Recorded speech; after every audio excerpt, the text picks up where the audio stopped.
ਸਤਿ ਸ਼੍ਰੀ ਅਕਾਲ। ਤੁਸੀਂ ਵੇਖ ਰਹੇ ਹੋ ਟੀਵੀ ਪੰਜਾਬ ਤੇ ਮੈਂ ਹਾਂ ਤੁਹਾਡੇ ਨਾਲ ਇੰਦਰਪ੍ਰੀਤ ਕੌਰ ਪੰਨੂ। ਖਬਰਾਂ ਦੇ ਇਸ ਬੁਲੇਟਿਨ ਦੇ ਵਿੱਚ ਤੁਹਾਡਾ ਸਵਾਗਤ ਹੈ। ਸਭ ਤੋਂ ਪਹਿਲਾਂ ਨਜ਼ਰ ਮਾਰਦੇ ਹਾਂ ਅੱਜ ਦੀਆਂ ਹੈਡਲਾਈਨਸ ਦੇ ਉੱਪਰ। ਜਸਟਿਨ ਟਰੂਡੋ ਦੀ ਮੋਦੀ ਦੇ ਨਾਲ ਮੁਲਾਕਾਤ, ਦੋਵਾਂ ਦੀ ਇਟਲੀ ਤੋਂ ਤਸਵੀਰ ਆਈ ਸਾਹਮਣੇ। ਸਾਲ ਦੇ ਆਖਰੀ ਡਰਾਅ ਬਾਰੇ ਐਲਾਨ, ਹੋ ਸਕਦਾ ਹੈ ਵੱਡਾ ਐਲਾਨ। ਅਮਰੀਕਾ ਦਾ ਬਾਰਡਰ ਬਾਰੇ ਤਾਜ਼ਾ ਐਲਾਨ, ਹੁਣ ਨਹੀਂ ਹੋਵੇਗਾ ਟੈਸਟ ਜ਼ਰੂਰੀ। ਸਰੀ 'ਚ ਚੱਲੀ ਗੋਲੀ, ਪੁਲਿਸ ਕਰ ਰਹੀ ਹੈ ਮਾਮਲੇ ਦੀ ਜਾਂਚ। ਨੌਜਵਾਨ ਤੇ ਚਾਕੂ ਨਾਲ ਹਮਲਾ, ਪੁਲਿਸ ਕਰ ਰਹੀ ਹੈ ਜਾਂਚ। ਪੁਲਿਸ ਨੇ ਬਰਾਮਦ ਕੀਤਾ ਨਸ਼ਾ, ਹਥਿਆਰ ਤੇ ਕੈਸ਼ ਵੀ ਹੋਏ ਬਰਾਮਦ। ਪ੍ਰਧਾਨ ਮੰਤਰੀ ਜਸਟਿਨ ਟਰੂਡੋ G20 ਸਮਿਟ ਦੇ ਵਿੱਚ ਹਿੱਸਾ ਲੈਣ ਵਾਸਤੇ ਇਟਲੀ ਗਏ ਹੋਏ ਨੇ। ਇੱਥੇ ਉਹਨਾਂ ਦੀ ਮੁਲਾਕਾਤ ਭਾਰਤ ਦੇ ਪ੍ਰਧਾਨ ਮੰਤਰੀ ਨਰਿੰਦਰ ਮੋਦੀ ਦੇ ਨਾਲ ਹੋਈ ਹੈ, ਜਿਸ ਦੀਆਂ ਤਸਵੀਰਾਂ ਸੋਸ਼ਲ ਮੀਡੀਆ ਦੇ ਉੱਪਰ ਕਾਫੀ ਜ਼ਿਆਦਾ ਵਾਇਰਲ ਹੋ ਰਹੀਆਂ ਨੇ। ਖੁਦ ਨਰਿੰਦਰ ਮੋਦੀ ਵੱਲੋਂ ਵੀ ਇਹ ਤਸਵੀਰਾਂ ਸਾਂਝੀਆਂ ਕੀਤੀਆਂ ਗਈਆਂ ਨੇ। ਇਸ ਦੌਰਾਨ ਪ੍ਰਧਾਨ ਮੰਤਰੀ ਨਰਿੰਦਰ ਮੋਦੀ ਵੱਲੋਂ ਹੋਰ ਵੀ ਕਈ ਲੀਡਰਸ ਦੇ ਨਾਲ ਤੇ ਸਿੱਖਾਂ ਦੇ ਨਾਲ ਮੁਲਾਕਾਤ ਕੀਤੀ ਗਈ। ਪ੍ਰਧਾਨ ਮੰਤਰੀ ਜਸਟਿਨ ਟਰੂਡੋ ਵੱਲੋਂ ਭਾਰਤ ਦੇ ਪ੍ਰਧਾਨ ਮੰਤਰੀ ਨਰਿੰਦਰ ਮੋਦੀ ਦੇ ਨਾਲ ਮੁਲਾਕਾਤ ਕੀਤੀ ਗਈ, ਜਿਸ ਦੀਆਂ ਤਸਵੀਰਾਂ ਸੋਸ਼ਲ ਮੀਡੀਆ ਦੇ ਉੱਪਰ ਕਾਫੀ ਵਾਇਰਲ ਹੋ ਰਹੀਆਂ ਨੇ। ਦਰਅਸਲ ਪ੍ਰਧਾਨ ਮੰਤਰੀ ਜਸਟਿਨ ਟਰੂਡੋ G20 ਸਮਿਟ ਦੇ ਵਿੱਚ ਹਿੱਸਾ ਲੈਣ ਦੇ ਵਾਸਤੇ ਰੋਮ ਪਹੁੰਚੇ ਹੋਏ ਨੇ। ਇੱਥੇ ਉਹਨਾਂ ਦੀ ਮੁਲਾਕਾਤ ਭਾਰਤ ਦੇ ਪ੍ਰਧਾਨ ਮੰਤਰੀ ਨਰਿੰਦਰ ਮੋਦੀ ਦੇ ਨਾਲ ਹੋਈ। ਇਸ ਦੇ ਨਾਲ ਹੀ ਪ੍ਰਧਾਨ ਮੰਤਰੀ ਨਰਿੰਦਰ ਮੋਦੀ ਵੱਲੋਂ ਵੀ ਵੱਖ-ਵੱਖ ਤਸਵੀਰਾਂ ਸੋਸ਼ਲ ਮੀਡੀਆ ਦੇ ਉੱਪਰ ਸਾਂਝੀਆਂ ਕੀਤੀਆਂ ਗਈਆਂ ਨੇ, ਜਿਸ ਦੇ ਵਿੱਚ ਵੇਖਿਆ ਜਾ ਸਕਦਾ ਹੈ ਕਿ ਉਹਨਾਂ ਵੱਲੋਂ ਕੁਝ ਸਿੱਖਾਂ ਦੇ ਨਾਲ ਵੀ ਮੁਲਾਕਾਤ ਕੀਤੀ ਗਈ ਹੈ।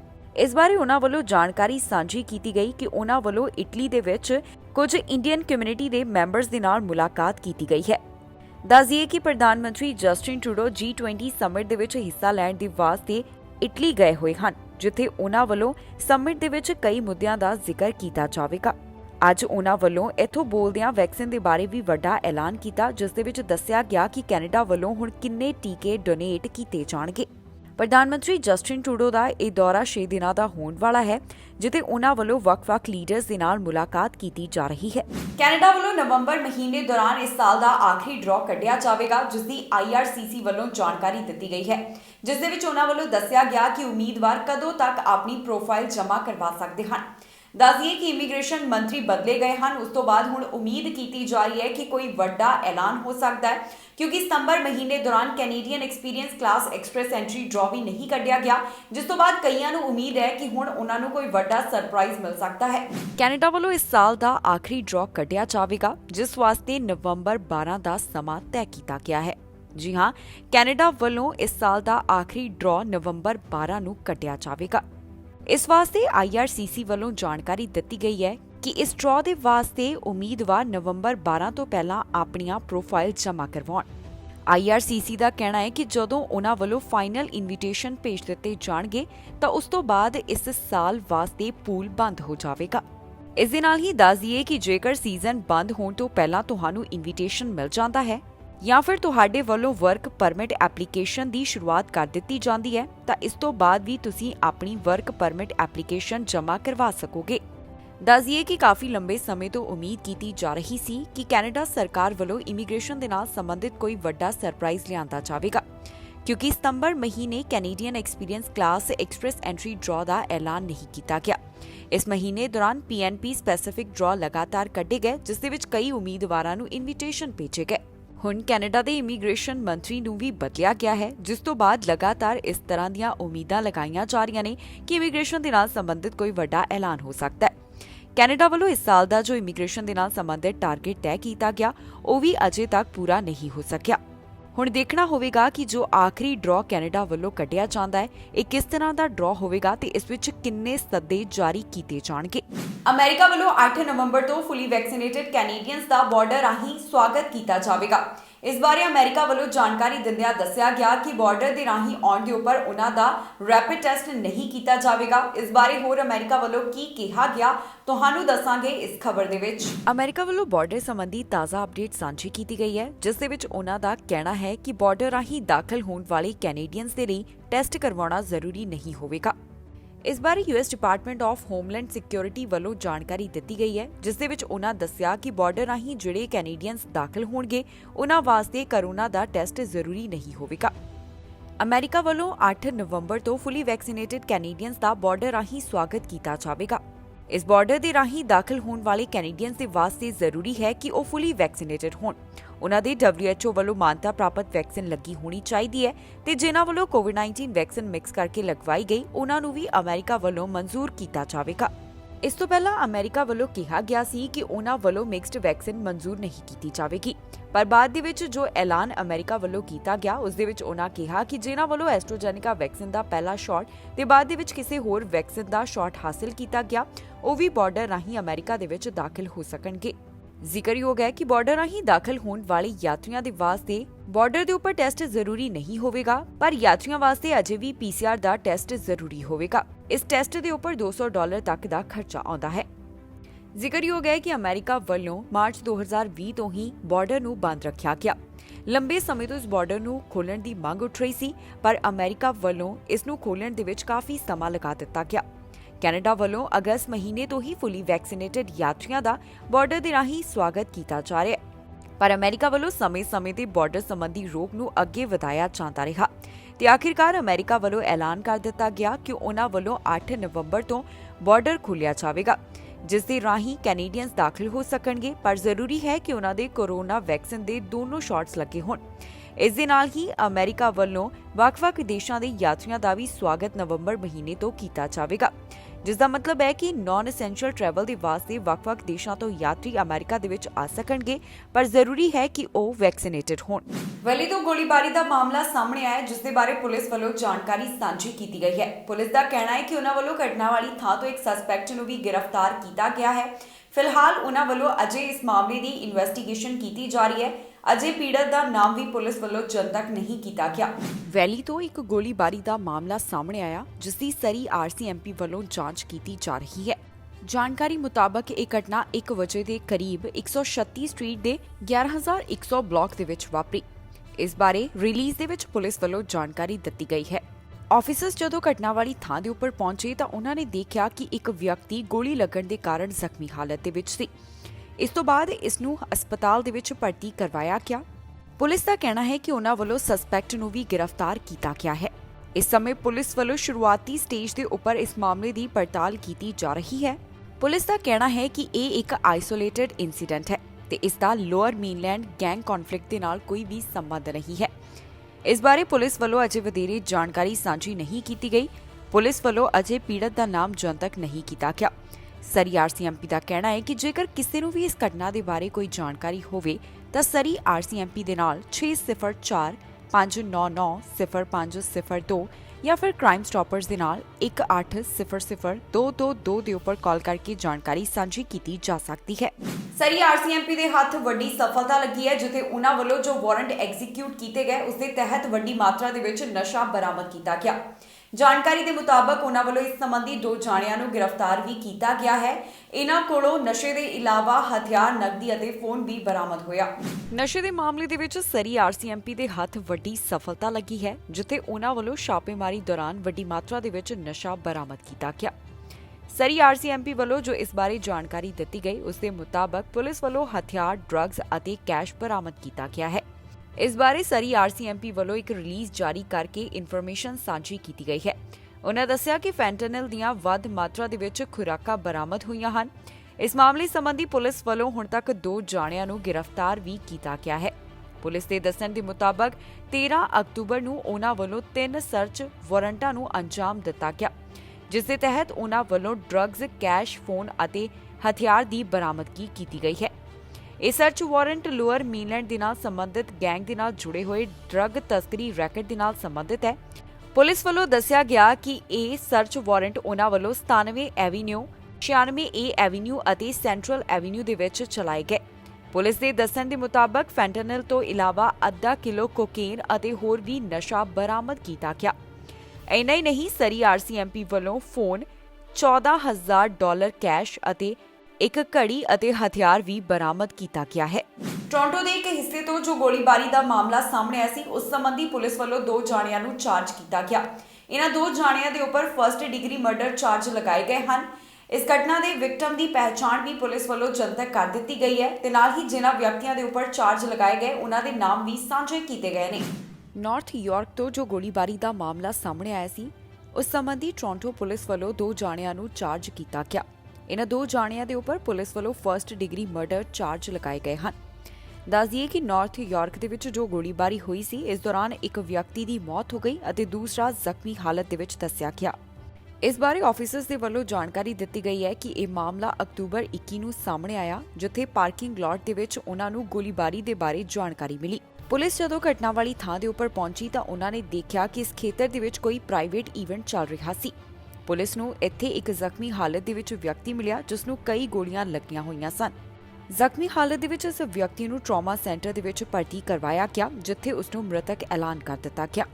ਪੁਲਿਸ ਵੱਲੋਂ ਬਾਅਦ ਦੇ ਵਿੱਚ ਇਸ ਵਿਅਕਤੀ ਦੀ ਪਹਿਚਾਣ ਵੀ ਜਨਤਕ ਕੀਤੀ ਗਈ, ਜਿਸ ਦੀ ਪਹਿਚਾਣ 37 ਸਾਲਾ ਟੋਰਾਂਟੋ ਵਾਸੀ ਨਿੱਕੀ ਦੇ ਤੌਰ ਦੇ ਉੱਪਰ ਦੱਸੀ ਗਈ। ਇਸ ਬਾਰੇ ਇਨਵੈਸਟੀਗੇਟਰਸ ਦਾ ਕਹਿਣਾ ਹੈ ਕਿ ਇਸ ਦੌਰਾਨ ਜੋ ਦੂਸਰਾ ਵਿਅਕਤੀ ਜ਼ਖਮੀ ਹੋਇਆ ਉਹ ਖੁਦ ਹੀ ਹਸਪਤਾਲ ਦੇ ਵਿੱਚ ਚਲਾ ਗਿਆ। ਪੁਲਿਸ ਦੇ ਦੱਸਣ ਦੇ ਮੁਤਾਬਕ ਦੋਹਾਂ ਪੀੜਤਾਂ ਦੇ ਵੱਲੋਂ ਗੋਲੀਬਾਰੀ ਤੋਂ ਪਹਿਲਾਂ ਇਵੈਂਟ ਅਟੈਂਡ ਕੀਤਾ ਗਿਆ ਸੀ। ਹੁਣ ਪੁਲਿਸ ਵੱਲੋਂ ਇਸ ਮਾਮਲੇ ਸੰਬੰਧੀ 2 ਜਾਣਿਆਂ ਦੇ ਉੱਪਰ ਫਰਸਟ ਡਿਗਰੀ ਮਰਡਰ ਚਾਰਜ ਲਗਾਏ ਗਏ, ਜਿਨ੍ਹਾਂ ਦੀ ਪਹਿਚਾਣ ਵੀ ਉਹਨਾਂ ਵੱਲੋਂ ਜਨਤਕ ਕੀਤੀ ਗਈ ਹੈ। ਇੱਕ ਦੀ ਪਹਿਚਾਣ ਡੇਵਿਡ ਅਤੇ ਦੂਸਰੇ ਦੀ ਪਹਿਚਾਣ ਲੇਰੀ ਦੇ ਤੌਰ ਦੇ ਉੱਪਰ ਦੱਸੀ ਗਈ ਹੈ। ਇਹ ਦੋਵੇਂ ਜਾਣੇ ਟੋਰਾਂਟੋ ਦੇ ਨਾਲ ਸੰਬੰਧਿਤ ਹਨ, ਜਿਨ੍ਹਾਂ ਨੂੰ ਪੁਲਿਸ ਵੱਲੋਂ ਚਾਰਜ ਕੀਤਾ ਗਿਆ ਤੇ ਹੁਣ ਜਲਦ ਹੀ ਇਹਨਾਂ ਦੋਹਾਂ ਦੀ ਕੋਰਟ ਦੇ ਵਿੱਚ ਪੇਸ਼ੀ ਹੋਵੇਗੀ। ਇਸ ਦੇ ਨਾਲ ਹੀ ਪੁਲਿਸ ਦਾ ਕਹਿਣਾ ਹੈ ਕਿ ਜੇਕਰ ਕਿਸੇ ਦੇ ਕੋਲ ਇਸ ਬਾਰੇ ਹੋਰ ਵਧੇਰੇ ਜਾਣਕਾਰੀ ਹੋਵੇ ਤਾਂ ਟੋਰਾਂਟੋ ਪੁਲਿਸ ਜਾਂ ਫਿਰ ਕ੍ਰਾਈਮ ਸਟਾਪਰਸ ਦੇ ਨਾਲ ਸੰਪਰਕ ਕੀਤਾ ਜਾ ਸਕਦਾ ਹੈ। ਟੋਰਾਂਟੋ ਦੇ ਇੱਕ ਖੇਤਰ ਤੋਂ ਅਜਿਹਾ ਮਾਮਲਾ ਸਾਹਮਣੇ ਹੈ ਜਿੱਥੇ ਰਾਹਗੀਰ ਨੂੰ ਇੱਕ ਵਾਹਨ ਵੱਲੋਂ ਟੱਕਰ ਮਾਰੀ ਗਈ ਹੈ। ਪੁਲਿਸ ਵੱਲੋਂ ਇਸ ਬਾਰੇ ਜਾਣਕਾਰੀ ਸਾਂਝੀ ਕਰਦਿਆਂ ਦੱਸਿਆ ਗਿਆ ਕਿ ਜ਼ਖਮੀ ਹਾਲਤ ਦੇ ਵਿੱਚ ਰਾਹਗੀਰ ਨੂੰ ਹਸਪਤਾਲ ਦੇ ਵਿੱਚ ਭਰਤੀ ਕਰਵਾਇਆ ਗਿਆ ਤੇ ਹੁਣ ਇਸ ਮਾਮਲੇ ਦੀ ਪੜਤਾਲ ਜਾਰੀ ਹੈ। ਪਿਕਰਿੰਗ ਤੋਂ ਇੱਕ ਸੜਕ ਹਾਦਸੇ ਦੇ ਬਾਰੇ ਜਾਣਕਾਰੀ ਸਾਹਮਣੇ ਆਈ, ਜਿੱਥੇ ਇੱਕ ਵਿਅਕਤੀ ਜ਼ਖਮੀ ਹੋ ਗਿਆ। ਇਸ ਵਿਅਕਤੀ ਨੂੰ ਹੁਣ ਹਸਪਤਾਲ ਦੇ ਵਿੱਚ ਭਰਤੀ ਕਰਵਾਇਆ ਗਿਆ। ਇਸ ਘਟਨਾ ਦੇ ਬਾਰੇ ਦੁਹਰਮ ਪੁਲਿਸ ਵੱਲੋਂ ਜਾਣਕਾਰੀ ਦਿੱਤੀ ਗਈ ਹੈ। ਐਮਰਜੈਂਸੀ ਕ੍ਰੂਜ਼ ਦਾ ਕਹਿਣਾ ਹੈ ਕਿ ਇਹ ਮਾਮਲਾ 10 ਵਜੇ ਦੇ ਕਰੀਬ ਸਾਹਮਣੇ ਆਇਆ, ਜਿੱਥੇ ਵਾਹਨ ਵੱਲੋਂ ਇੱਕ ਰਾਹਗੀਰ ਨੂੰ ਟੱਕਰ ਮਾਰੀ ਗਈ। ਪੁਲਿਸ ਵੱਲੋਂ ਜੋ ਇਸ ਘਟਨਾ ਦੇ ਬਾਰੇ ਵਧੇਰੇ ਜਾਣਕਾਰੀ ਦਿੱਤੀ ਗਈ, ਉਸ ਦੇ ਮੁਤਾਬਕ ਪੀੜਤ ਦੀ ਉਮਰ 60 ਸਾਲ ਦੇ ਕਰੀਬ ਦੱਸੀ ਗਈ ਹੈ। ਫਿਲਹਾਲ ਪੀੜਤ ਦਾ ਨਾਮ ਪੁਲਿਸ ਵੱਲੋਂ ਜਨਤਕ ਨਹੀਂ ਕੀਤਾ ਗਿਆ। ਉਹਨਾਂ ਦਾ ਕਹਿਣਾ ਹੈ ਕਿ ਹਾਦਸੇ ਦੇ ਵਿੱਚ ਜ਼ਖਮੀ ਹੋਣ ਤੋਂ ਬਾਅਦ ਇਸ ਪੀੜਤ ਨੂੰ ਹਸਪਤਾਲ ਦੇ ਵਿੱਚ ਭਰਤੀ ਕਰਵਾਇਆ ਗਿਆ ਤੇ ਹੁਣ ਪੁਲਿਸ ਵੱਲੋਂ ਇਸ ਮਾਮਲੇ ਦੀ ਪੜਤਾਲ ਕੀਤੀ ਜਾ ਰਹੀ ਹੈ। ਇਸ ਮਾਮਲੇ ਦੀ ਇਨਵੈਸਟੀਗੇਸ਼ਨ ਦੇ ਦੌਰਾਨ ਰਸਤੇ ਨੂੰ ਕੁਝ ਸਮੇਂ ਵਾਸਤੇ ਪੁਲਿਸ ਵੱਲੋਂ ਬੰਦ ਰੱਖਿਆ ਗਿਆ ਸੀ। ਇਸ ਦੀ ਦੁਹਰਮ ਪੁਲਿਸ ਵੱਲੋਂ ਜਾਣਕਾਰੀ ਟਵਿੱਟਰ ਦੇ ਉੱਪਰ ਵੀ ਸਾਂਝੀ ਕੀਤੀ ਗਈ ਹੈ, ਜਿਸ ਦੇ ਵਿੱਚ ਉਹਨਾਂ ਵੱਲੋਂ ਦੱਸਿਆ ਗਿਆ ਕਿ ਇਹ ਹਾਦਸਾ ਕਿਵੇਂ ਵਾਪਰਿਆ। ਫਿਲਹਾਲ ਪੁਲਿਸ ਦਾ ਕਹਿਣਾ ਹੈ ਕਿ ਉਹਨਾਂ ਵੱਲੋਂ ਬਾਕੀ ਦੀ ਜਾਂਚ ਪੜਤਾਲ ਕਰਨ ਤੋਂ ਬਾਅਦ ਹੀ ਅਗਲੀ ਅਪਡੇਟ ਸਾਂਝੀ ਕੀਤੀ ਜਾਵੇਗੀ। ਬ੍ਰਿਟਿਸ਼ ਕੋਲੰਬੀਆ ਦੇ ਪ੍ਰੀਮੀਅਰ ਜੌਨ ਹੌਰਗਨ ਵੱਲੋਂ ਹਾਲ ਹੀ ਦੇ ਵਿੱਚ ਜਾਣਕਾਰੀ ਸਾਂਝੀ ਕੀਤੀ ਗਈ ਸੀ ਕਿ ਉਹਨਾਂ ਦੇ ਗਲੇ ਦੇ ਵਿੱਚ ਲੰਪ ਹੈ, ਜਿਸ ਤੋਂ ਬਾਅਦ ਉਹਨਾਂ ਦੀ ਸਰਜਰੀ ਹੋਈ ਹੈ। ਹੁਣ ਜਾਣਕਾਰੀ ਸਾਹਮਣੇ ਆਈ ਹੈ ਕਿ ਉਹਨਾਂ ਦੀ ਸਰਜਰੀ ਬਿਲਕੁਲ ਠੀਕ ਰਹੀ ਤੇ ਹੁਣ ਉਹ ਅੱਗੇ ਉਹਨਾਂ ਦੀ ਸਿਹਤ ਦੇ ਵਿੱਚ ਸੁਧਾਰ ਹੋ ਰਿਹਾ ਹੈ। ਇਸ ਬਾਰੇ ਕੀ ਅਪਡੇਟ ਹੈ ਬਾਕੀ ਤੁਹਾਨੂੰ ਦੱਸਾਂਗੇ ਇਸ ਖਬਰ ਦੇ ਵਿੱਚ। ਬ੍ਰਿਟਿਸ਼ ਕੋਲੰਬੀਆ ਦੇ ਪ੍ਰੀਮੀਅਰ ਜੌਨ ਹੌਰਗਨ ਦੀ ਸਰਜਰੀ ਹੋ ਚੁੱਕੀ ਹੈ ਤੇ ਹੁਣ ਉਹ ਰਿਕਵਰ ਕਰ ਰਹੇ ਹਨ। ਜੀ ਹਾਂ, ਪ੍ਰੀਮੀਅਰ ਦੇ ਆਫਿਸ ਤੋਂ ਜਾਣਕਾਰੀ ਸਾਹਮਣੇ ਆਈ ਹੈ ਕਿ ਜੌਨ ਹੌਰਗਨ ਹੁਣ ਆਪਣੀ ਸਰਜਰੀ ਤੋਂ ਬਾਅਦ ਰਿਕਵਰ ਕਰ ਰਹੇ ਹਨ। ਸਟੇਟਮੈਂਟ ਦੇ ਵਿੱਚ ਜਾਣਕਾਰੀ ਦਿੱਤੀ ਗਈ ਹੈ ਕਿ ਸ਼ੁੱਕਰਵਾਰ ਨੂੰ ਜੋ ਜੌਨ ਹੌਰਗਨ ਦੀ ਸਰਜਰੀ ਹੋਈ ਉਹ ਬਿਲਕੁਲ ਠੀਕ ਰਹੀ। ਆਉਣ ਵਾਲੇ ਦਿਨਾਂ ਦੌਰਾਨ ਇਸ ਬਾਰੇ ਬਾਕੀ ਦੀ ਜਾਣਕਾਰੀ ਵੀ ਸਾਂਝੀ ਕੀਤੀ ਜਾਵੇਗੀ। ਜ਼ਿਕਰਯੋਗ ਹੈ ਕਿ ਪ੍ਰੀਮੀਅਰ ਜੌਨ ਹੌਰਗਨ ਵੱਲੋਂ ਖੁਦ ਜਾਣਕਾਰੀ ਦਿੱਤੀ ਗਈ ਕਿ ਉਹਨਾਂ ਦੀ ਹੁਣ ਸਰਜਰੀ ਹੋਵੇਗੀ। ਉਹਨਾਂ ਵੱਲੋਂ ਗਲੇ ਦੇ ਵਿੱਚ ਲੰਪ ਦੇ ਬਾਰੇ ਜਾਣਕਾਰੀ ਦਿੱਤੀ ਗਈ ਸੀ, ਜਿਸ ਦੇ ਕਾਰਨ ਉਹਨਾਂ ਦੀ ਇੱਕ ਸਰਜਰੀ ਹੋਈ। ਪ੍ਰੀਮੀਅਰ ਵੱਲੋਂ ਇਹ ਵੀ ਦੱਸਿਆ ਗਿਆ ਸੀ ਕਿ ਜਦੋਂ ਤੱਕ ਉਹ ਬਿਲਕੁਲ ਠੀਕ ਨਹੀਂ ਹੋ ਜਾਂਦੇ ਤਾਂ ਉਹਨਾਂ ਦੀ ਜਗ੍ਹਾ ਪਬਲਿਕ ਸੇਫਟੀ ਮਿਨਿਸਟਰ ਮਾਈਕ ਜ਼ਿੰਮੇਵਾਰੀ ਨਿਭਾਉਣਗੇ। ਸਾਰਾ ਕੰਮਕਾਜ ਉਹਨਾਂ ਵੱਲੋਂ ਦੇਖਿਆ ਜਾਵੇਗਾ। ਪ੍ਰੀਮੀਅਰ ਜੌਨ ਹੌਰਗਨ ਵੱਲੋਂ ਉਹਨਾਂ ਨੂੰ ਡਿਪਟੀ ਪ੍ਰੀਮੀਅਰ ਬਣਾ ਦਿੱਤਾ ਗਿਆ। ਇੱਥੇ ਦੱਸਣਯੋਗ ਹੈ ਕਿ ਇਸ ਤੋਂ ਪਹਿਲਾਂ ਪ੍ਰੀਮੀਅਰ ਜੌਨ ਹੌਰਗਨ ਵੱਲੋਂ ਬਲੈਡਰ ਕੈਂਸਰ ਸਰਵਾਈਵ ਕੀਤੀ ਗਈ। ਇਹ ਕੈਂਸਰ ਉਹਨਾਂ ਨੂੰ 40 ਸਾਲ ਦੀ ਉਮਰ ਦੇ ਵਿੱਚ ਹੋਇਆ ਸੀ। ਹੁਣ ਤੱਕ ਦੀ ਜਾਣਕਾਰੀ ਦੇ ਮੁਤਾਬਕ ਪ੍ਰੀਮੀਅਰ ਆਪਣੀ ਸਰਜਰੀ ਤੋਂ ਬਾਅਦ ਬਿਲਕੁਲ ਠੀਕ ਹਨ ਅਤੇ ਇਸ ਬਾਰੇ ਬਾਕੀ ਦੀ ਡੀਟੇਲ ਉਹਨਾਂ ਵੱਲੋਂ ਕੁਝ ਦਿਨਾਂ ਦੌਰਾਨ ਸਾਂਝੀ ਕੀਤੀ ਜਾਵੇਗੀ। ਟੋਰਾਂਟੋ ਖੇਤਰ ਦੇ ਇੱਕ ਪੁਲਿਸ ਸਟੇਸ਼ਨ ਦੇ ਉੱਪਰ ਗੋਲੀਆਂ ਚਲਾਈਆਂ ਗਈਆਂ ਨੇ, ਜਿਸ ਬਾਰੇ ਪੁਲਿਸ ਵੱਲੋਂ ਜਾਣਕਾਰੀ ਦਿੱਤੀ ਗਈ ਹੈ। ਟੋਰਾਂਟੋ ਪੁਲਿਸ ਦਾ ਕਹਿਣਾ ਹੈ ਕਿ ਅਜੇ ਤੱਕ ਉਹਨਾਂ ਨੂੰ ਇਹ ਤਾਂ ਸਪਸ਼ਟ ਨਹੀਂ ਹੋ ਸਕਿਆ ਕਿ ਸਸਪੈਕਟ ਵੱਲੋਂ ਅਜਿਹਾ ਕਿਉਂ ਕੀਤਾ ਗਿਆ। ਉਸਦੀ ਪੁਲਿਸ ਸਟੇਸ਼ਨ ਵੱਲ ਗੋਲੀਆਂ ਚਲਾਉਣ ਦੀ ਮਨਸ਼ਾ ਕੀ ਸੀ। ਫਿਲਹਾਲ ਉਹਨਾਂ ਵੱਲੋਂ ਇਸ ਮਾਮਲੇ ਦੀ ਪੜਤਾਲ ਕੀਤੀ ਜਾ ਰਹੀ ਹੈ। ਈਸਟ ਯਾਰਕ ਦੇ ਪੁਲਿਸ ਸਟੇਸ਼ਨ ਦੇ ਉੱਪਰ ਗੋਲੀਆਂ ਚਲਾਈਆਂ ਗਈਆਂ, ਜਿਸ ਦੀ ਟੋਰਾਂਟੋ ਪੁਲਿਸ ਵੱਲੋਂ ਜਾਣਕਾਰੀ ਦਿੱਤੀ ਗਈ। ਦੱਸਣ ਦੇ ਮੁਤਾਬਕ ਇਹ ਮਾਮਲਾ 8 ਵਜੇ ਦੇ ਕਰੀਬ ਸਾਹਮਣੇ ਆਇਆ, ਜਿੱਥੇ 55 ਡਿਵੀਜ਼ਨ ਸਬ ਸਟੇਸ਼ਨ ਦੇ ਆਫੀਸਰਸ ਨੂੰ ਗੋਲੀਆਂ ਦੀਆਂ ਆਵਾਜ਼ਾਂ ਸੁਣਾਈ ਦਿੱਤੀਆਂ। ਇਸ ਤੋਂ ਬਾਅਦ ਆਫੀਸਰਸ ਨੂੰ ਲੱਗਿਆ ਕਿ ਇਹ ਗਨ ਫਾਇਰ ਦੇ ਕਾਰਨ ਆਵਾਜ਼ਾਂ ਆ ਰਹੀਆਂ ਨੇ। ਇਸ ਬਾਰੇ ਕਾਂਸਟੇਬਲ ਡੇਵਿਡ ਦਾ ਕਹਿਣਾ ਹੈ ਕਿ ਉਹਨਾਂ ਨੇ ਇੱਕ ਕਾਰ ਨੂੰ ਇੱਥੋਂ ਜਾਂਦੇ ਹੋਏ ਵੀ ਦੇਖਿਆ, ਜੋ ਕਿ ਸਿਕਿਉਰਿਟੀ ਕੈਮਰਾ ਦੇ ਵਿੱਚ ਕੈਦ ਹੋ ਗਈ। ਫਿਲਹਾਲ ਪੁਲਿਸ ਵੱਲੋਂ ਸਸਪੈਕਟ ਦੇ ਬਾਰੇ ਕੋਈ ਵੀ ਜਾਣਕਾਰੀ ਸਾਂਝੀ ਨਹੀਂ ਕੀਤੀ ਗਈ। ਉਹਨਾਂ ਵੱਲੋਂ ਇਸ ਮਾਮਲੇ ਨੂੰ ਟਾਰਗੇਟਡ ਦੱਸਿਆ ਜਾ ਰਿਹਾ ਹੈ। ਫਿਲਹਾਲ ਪੁਲਿਸ ਨੂੰ ਇਹ ਵੀ ਸਪਸ਼ਟ ਨਹੀਂ ਹੋ ਸਕਿਆ ਕਿ ਜਿਸ ਵਿਅਕਤੀ ਵੱਲੋਂ ਪੁਲਿਸ ਸਟੇਸ਼ਨ ਦੇ ਵੱਲ ਗੋਲੀਆਂ ਚਲਾਈਆਂ ਗਈਆਂ ਉਸ ਦਾ ਮਕਸਦ ਕੀ ਸੀ। ਫਿਲਹਾਲ ਪੁਲਿਸ ਵੱਲੋਂ ਇਸ ਮਾਮਲੇ ਦੀ ਪੜਤਾਲ ਕੀਤੀ ਜਾ ਰਹੀ ਹੈ, ਜਿਸ ਤੋਂ ਬਾਅਦ ਹੀ ਉਨ੍ਹਾਂ ਵੱਲੋਂ ਬਾਕੀ ਦੀ ਜਾਣਕਾਰੀ ਦਿੱਤੀ ਜਾਵੇਗੀ। ਇਸ ਬਾਰੇ ਟੋਰਾਂਟੋ ਪੁਲਿਸ ਵੱਲੋਂ ਇੱਕ ਟਵੀਟ ਵੀ ਕੀਤਾ ਗਿਆ, ਜਿਸ ਦੇ ਵਿੱਚ ਉਨ੍ਹਾਂ ਨੇ ਸਾਰੀ ਇਨਫੋਰਮੇਸ਼ਨ ਸਾਂਝੀ ਕੀਤੀ ਹੈ। ਫਿਲਹਾਲ ਉਨ੍ਹਾਂ ਵੱਲੋਂ ਇਸ ਮਾਮਲੇ ਦੀ ਪੜਤਾਲ ਕੀਤੀ ਜਾ ਰਹੀ ਹੈ। ਮੌਂਟਰੀਅਲ ਤੋਂ ਇੱਕ ਅਜਿਹਾ ਮਾਮਲਾ ਸਾਹਮਣੇ ਆਇਆ ਜਿੱਥੇ ਇੱਕ ਨੌਜਵਾਨ ਦੇ ਉੱਪਰ ਚਾਕੂ ਦੇ ਨਾਲ ਹਮਲਾ ਕੀਤਾ ਗਿਆ। ਇਸ ਬਾਰੇ ਮੌਂਟਰੀਅਲ ਪੁਲਿਸ ਵੱਲੋਂ ਜਾਣਕਾਰੀ ਦਿੱਤੀ ਗਈ ਹੈ ਤੇ ਉਨ੍ਹਾਂ ਵੱਲੋਂ ਦੱਸਿਆ ਗਿਆ ਕਿ ਇਸ ਸਾਲ ਦਾ 9ਵਾਂ ਹੋਮਿਸਾਈਡ ਦਾ ਮਾਮਲਾ ਹੈ, ਜਿਸ ਦੀ ਹੁਣ ਉਨ੍ਹਾਂ ਵੱਲੋਂ ਜਾਂਚ ਕੀਤੀ ਜਾ ਰਹੀ ਹੈ। ਮੌਂਟਰੀਅਲ ਤੋਂ 27ਵਾਂ ਹੋਮਿਸਾਈਡ ਦਾ ਮਾਮਲਾ ਸਾਹਮਣੇ ਆਇਆ ਹੈ, ਜਿਸ ਦੀ ਪੁਲਿਸ ਵੱਲੋਂ ਜਾਂਚ ਕੀਤੀ ਜਾ ਰਹੀ ਹੈ। ਮੌਂਟਰੀਅਲ ਪੁਲਿਸ ਵੱਲੋਂ ਇਸ ਬਾਰੇ ਜਾਣਕਾਰੀ ਸਾਂਝੀ ਕਰਦਿਆਂ ਦੱਸਿਆ ਗਿਆ ਕਿ ਇਸ ਸ਼ੁਰੇਬਾਜ਼ੀ ਦੀ ਘਟਨਾ ਦੇ ਵਿੱਚ 23 ਸਾਲਾ ਨੌਜਵਾਨ ਜ਼ਖਮੀ ਹੋਇਆ, ਜਿਸ ਦੀ ਬਾਅਦ ਦੇ ਵਿੱਚ ਮੌਤ ਹੋ ਗਈ। ਪੁਲਿਸ ਦਾ ਕਹਿਣਾ ਹੈ ਕਿ ਇਸ ਸਾਲ ਦਾ ਮੌਂਟਰੀਅਲ ਤੋਂ 27ਵਾਂ ਹੋਮਿਸਾਈਡ ਦਾ ਮਾਮਲਾ ਸਾਹਮਣੇ ਆਇਆ। ਦੱਸਣ ਦੇ ਮੁਤਾਬਕ ਇਹ ਮਾਮਲਾ 8 ਵਜੇ ਦੇ ਕਰੀਬ ਸਾਹਮਣੇ ਆਇਆ, ਜਿੱਥੇ ਪੁਲਿਸ ਨੂੰ 911 ਦੇ ਉੱਪਰ ਇਸ ਘਟਨਾ ਬਾਰੇ ਕਾਲ ਆਈ। ਇਸ ਤੋਂ ਬਾਅਦ ਐਮਰਜੈਂਸੀ ਸਰਵਿਸਿਜ਼ ਜਦੋਂ ਮੌਕੇ ਵਾਲੀ ਥਾਂ ਦੇ ਉੱਪਰ ਪਹੁੰਚੀਆਂ ਤਾਂ ਉਹਨਾਂ ਨੇ ਦੇਖਿਆ ਕਿ ਇੱਕ ਨੌਜਵਾਨ ਗੰਭੀਰ ਹਾਲਤ ਦੇ ਵਿੱਚ ਜ਼ਖਮੀ ਸੀ। ਇਸ ਜ਼ਖਮੀ ਹਾਲਤ ਦੇ ਵਿੱਚ ਪਾਏ ਗਏ ਨੌਜਵਾਨ ਨੂੰ ਹਸਪਤਾਲ ਦੇ ਵਿੱਚ ਭਰਤੀ ਕਰਵਾਇਆ ਗਿਆ, ਪਰ ਹਸਪਤਾਲ ਦੇ ਵਿੱਚ ਇਸ ਨੌਜਵਾਨ ਦੀ ਮੌਤ ਹੋ ਗਈ। ਫਿਲਹਾਲ ਅਜੇ ਤੱਕ ਇਹ ਤਾਂ ਸਪਸ਼ਟ ਨਹੀਂ ਹੋ ਸਕਿਆ ਕਿ ਇਸ ਨੌਜਵਾਨ ਦੇ ਉੱਪਰ ਹਮਲਾ ਕਿਉਂ ਕੀਤਾ ਗਿਆ। ਅਜੇ ਪੁਲਿਸ ਵੱਲੋਂ ਕਿਸੇ ਸਸਪੈਕਟ ਨੂੰ ਵੀ ਇਸ ਸੰਬੰਧੀ ਗ੍ਰਿਫਤਾਰ ਨਹੀਂ ਕੀਤਾ ਗਿਆ ਤੇ ਨਾ ਹੀ ਉਸ ਦੀ ਕੋਈ ਜਾਣਕਾਰੀ ਪੁਲਿਸ ਵੱਲੋਂ ਸਾਂਝੀ ਕੀਤੀ ਗਈ ਹੈ। ਮੌਂਟਰੀਅਲ ਪੁਲਿਸ ਵੱਲੋਂ ਇਸ ਘਟਨਾ ਦੇ ਪੀੜਤ ਦਾ ਨਾਮ ਵੀ ਅਜੇ ਜਨਤਕ ਨਹੀਂ ਕੀਤਾ ਗਿਆ।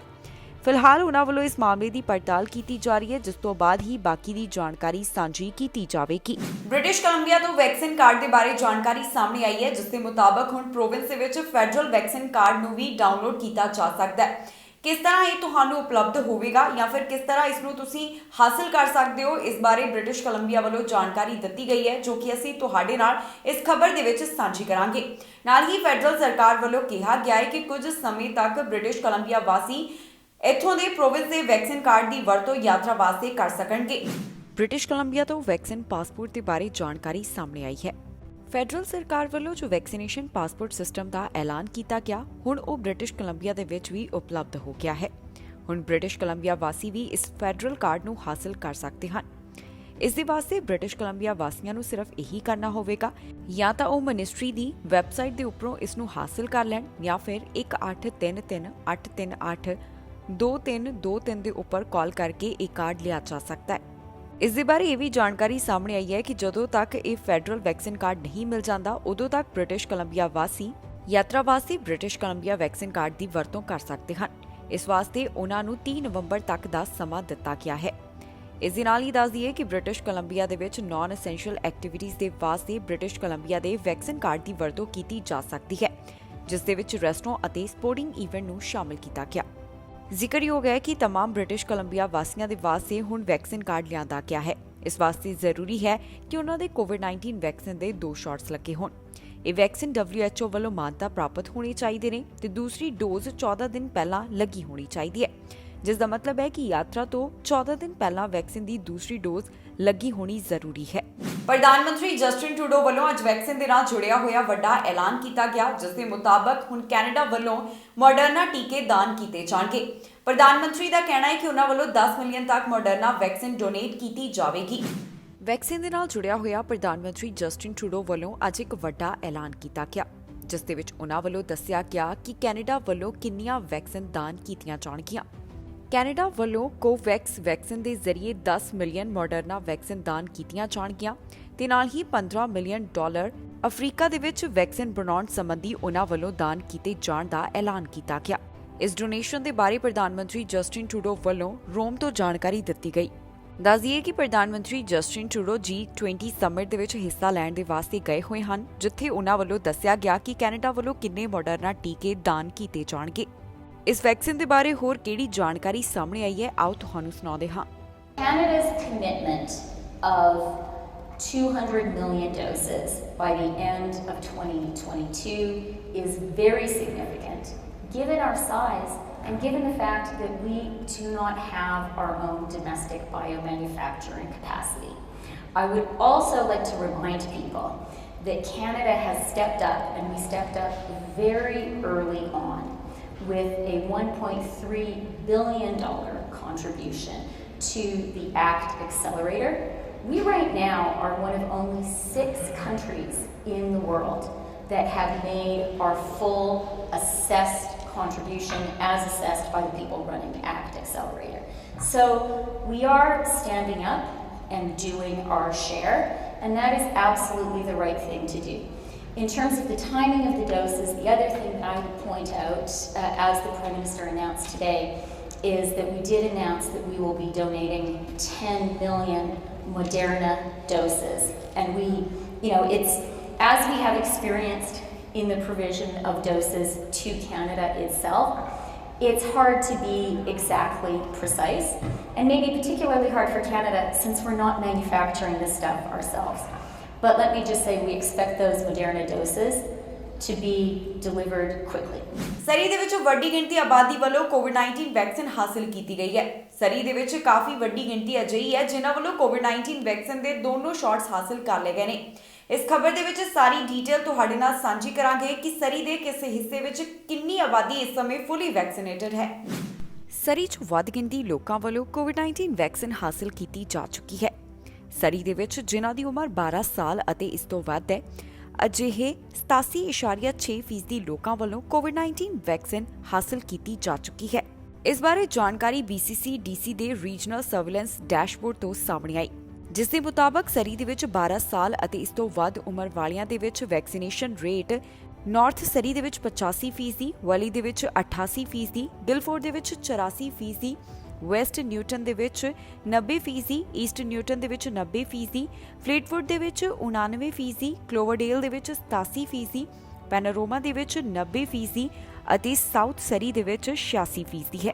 ਇਸ ਦਾ ਮਤਲਬ ਹੈ ਕਿ ਸਰੀ ਦੇ ਵਿੱਚ 12 ਸਾਲ ਅਤੇ ਇਸ ਤੋਂ ਵੱਧ ਉਮਰ ਵਾਲਿਆਂ ਵਿੱਚੋਂ 87.6% ਲੋਕਾਂ ਵੱਲੋਂ ਕੋਵਿਡ-19 ਵੈਕਸੀਨ ਦੀ ਦੂਸਰੀ ਡੋਜ਼ ਹਾਸਲ ਕੀਤੀ ਗਈ ਹੈ।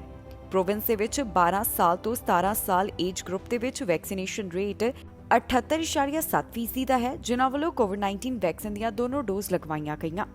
ਸਰੀ ਦੇ ਵਿੱਚ 18 ਸਾਲ ਅਤੇ ਇਸ ਤੋਂ ਵੱਧ ਉਮਰ ਵਾਲਿਆਂ ਵਿੱਚੋਂ ਨਾਰਥ ਸਰੀ ਦੇ ਵਿੱਚ 86%, ਵੈਲੀ ਦੇ ਵਿੱਚ 99%, ਗਿਲਫੋਰਡ ਦੇ ਵਿੱਚ 84%, ਵੈਸਟ ਨਿਊਟਨ ਦੇ ਵਿੱਚ 91%, ਈਸਟ ਨਿਊਟਨ ਦੇ ਵਿੱਚ 91%, ਫਲੀਟਵੁੱਡ ਦੇ ਵਿੱਚ 99%, ਕਲੋਵਰਡੇਲ ਦੇ ਵਿੱਚ 87%, ਪੈਨੋਰਾਮਾ ਦੇ ਵਿੱਚ 91% ਅਤੇ ਸਾਊਥ ਸਰੀ ਦੇ ਵਿੱਚ 87% ਆਬਾਦੀ ਅਜਿਹੀ ਹੈ ਜਿਨ੍ਹਾਂ ਵੱਲੋਂ ਕੋਵਿਡ-19 ਵੈਕਸੀਨ ਦੇ ਦੋਨੋਂ ਡੋਜ਼ ਹਾਸਲ ਕਰ ਲਏ ਗਏ ਹਨ।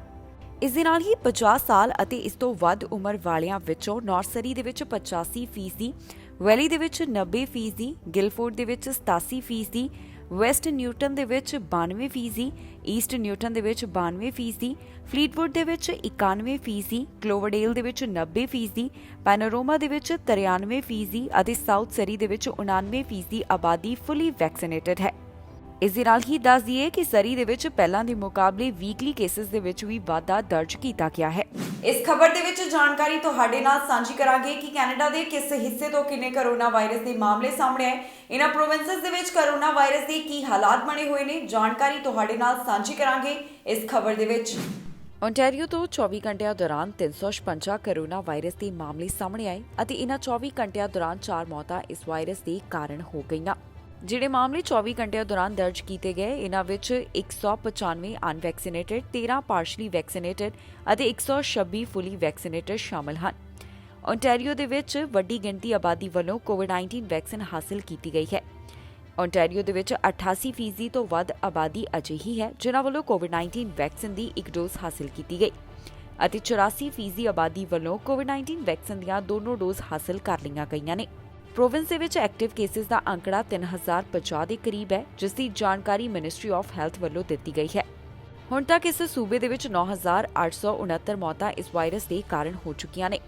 ਇਹਨਾਂ 24 ਘੰਟਿਆਂ ਦੌਰਾਨ ਟੋਰਾਂਟੋ ਤੋਂ 45, ਪੀਲ ਰੀਜਨ ਤੋਂ 32, ਯਾਰਕ ਰੀਜਨ ਤੋਂ 24, ਹਲਟਨ ਤੋਂ 14 ਅਤੇ ਦੁਹਰਮ ਤੋਂ 7 ਮਾਮਲਿਆਂ ਦੀ ਪੁਸ਼ਟੀ ਹੋਈ ਹੈ। ਹਸਪਤਾਲ ਦੇ ਵਿੱਚ ਇਸ ਸਮੇਂ ਮਰੀਜ਼ਾਂ ਦੀ ਗਿਣਤੀ 213 ਦੱਸੀ ਜਾ ਰਹੀ ਹੈ ਤੇ 132 ਮਰੀਜ਼ ਇੰਟੈਂਸਿਵ ਕੇਅਰ ਅਧੀਨ ਦੱਸੇ ਗਏ ਹਨ। ਕਿਊਬਿਕ ਤੋਂ 24 ਘੰਟਿਆਂ ਦੌਰਾਨ 591 ਕੋਰੋਨਾ ਵਾਇਰਸ ਦੇ ਮਾਮਲੇ ਸਾਹਮਣੇ ਆਏ ਅਤੇ 2 ਮੌਤਾਂ ਇਸ ਵਾਇਰਸ ਦੇ ਕਾਰਨ ਹੋ ਗਈਆਂ। ਪ੍ਰੋਵਿੰਸ ਦੇ ਵਿੱਚ ਹੁਣ ਤੱਕ ਕੁੱਲ 4,24,393 ਕੋਰੋਨਾ ਵਾਇਰਸ ਦੇ ਮਾਮਲੇ ਸਾਹਮਣੇ ਆ ਚੁੱਕੇ ਨੇ। 11,493 ਲੋਕਾਂ ਦੀ ਮੌਤ ਇਸ ਵਾਇਰਸ ਦੇ ਕਾਰਨ ਹੋ ਚੁੱਕੀ ਹੈ। ਹਸਪਤਾਲ ਦੇ ਵਿੱਚ 246 ਮਰੀਜ਼ ਹਨ, ਜਿਨ੍ਹਾਂ ਵਿੱਚੋਂ 67 ਇੰਟੈਂਸਿਵ ਕੇਅਰ ਅਧੀਨ ਦੱਸੇ ਗਏ ਨੇ। ਵੈਕਸੀਨੇਸ਼ਨ ਦੇ ਨਾਲ ਜੁੜੀ ਹੋਈ ਜਾਣਕਾਰੀ ਦੇ ਮੁਤਾਬਕ 90% ਆਬਾਦੀ ਵੱਲੋਂ ਕੋਵਿਡ-19 ਵੈਕਸੀਨ ਦੀ ਇੱਕ ਡੋਜ਼ ਅਤੇ 87% ਆਬਾਦੀ ਵੱਲੋਂ ਕੋਵਿਡ-19 ਵੈਕਸੀਨ ਦੀਆਂ 2 ਡੋਜ਼ ਹਾਸਲ ਕੀਤੀਆਂ ਗਈਆਂ ਨੇ। ਕੈਨੇਡਾ ਵਿੱਚ ਹੁਣ ਤੱਕ ਕੁੱਲ 1.7 ਮਿਲੀਅਨ ਤੋਂ ਵੱਧ ਕੋਰੋਨਾ ਦੇ ਮਾਮਲੇ ਸਾਹਮਣੇ ਆ ਚੁੱਕੇ ਨੇ। 28,958 ਮੌਤਾਂ ਇਸ ਵਾਇਰਸ ਦੇ ਕਾਰਨ ਹੋ ਗਈਆਂ ਨੇ। ਐਕਟਿਵ ਕੇਸਿਸ ਦੀ ਗਿਣਤੀ 25,831 ਹੈ, ਜਿਨ੍ਹਾਂ ਵਿੱਚੋਂ 25,066 ਮਾਈਲਡ ਕੰਡੀਸ਼ਨ ਅਤੇ 765 ਸੀਰੀਅਸ ਕੰਡੀਸ਼ਨ ਦੇ ਵਿੱਚ ਨੇ। ਕੈਨੇਡਾ ਦੇ ਵਿੱਚ ਰਿਕਵਰਡ ਕੇਸਿਸ ਦਾ ਅੰਕੜਾ 1.6 ਮਿਲੀਅਨ ਤੋਂ ਵੱਧਦਾ ਹੈ। ਇਸ ਦੇ ਨਾਲ ਹੀ ਜਾਂਦੇ ਇੱਕ ਵਾਰ ਫਿਰ ਤੋਂ ਨਜ਼ਰ ਮਾਰਦੇ ਹਾਂ ਹੈਡਲਾਈਨਸ ਦੇ ਉੱਪਰ। ਜਸਟਿਨ ਟਰੂਡੋ ਦੀ ਮੋਦੀ ਦੇ ਨਾਲ ਮੁਲਾਕਾਤ, ਦੋਵਾਂ ਦੀ ਇਟਲੀ ਤੋਂ ਤਸਵੀਰ ਆਈ ਸਾਹਮਣੇ। ਸਾਲ ਦੇ ਆਖਰੀ ਡਰਾਅ ਬਾਰੇ ਐਲਾਨ, ਹੋ ਸਕਦਾ ਹੈ ਵੱਡਾ ਐਲਾਨ। ਅਮਰੀਕਾ ਦਾ ਬਾਰਡਰ ਬਾਰੇ ਤਾਜ਼ਾ ਐਲਾਨ, ਹੁਣ ਨਹੀਂ ਹੋਵੇਗਾ ਟੈਸਟ ਜ਼ਰੂਰੀ। ਸਰੀ 'ਚ ਚੱਲੀ ਗੋਲੀ, ਪੁਲਿਸ ਕਰ ਰਹੀ ਹੈ ਮਾਮਲੇ ਦੀ ਜਾਂਚ।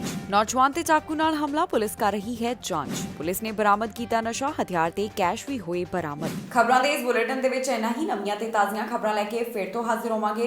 ਫਿਲਹਾਲ ਮੈਨੂੰ ਇੰਦਰਪ੍ਰੀਤ ਕੌਰ ਪੰਨੂ ਨੂੰ ਦਿਓ ਇਜਾਜ਼ਤ ਤੇ ਤੁਸੀਂ ਵੇਖਦੇ ਰਹੋ ਟੀਵੀ ਪੰਜਾਬ।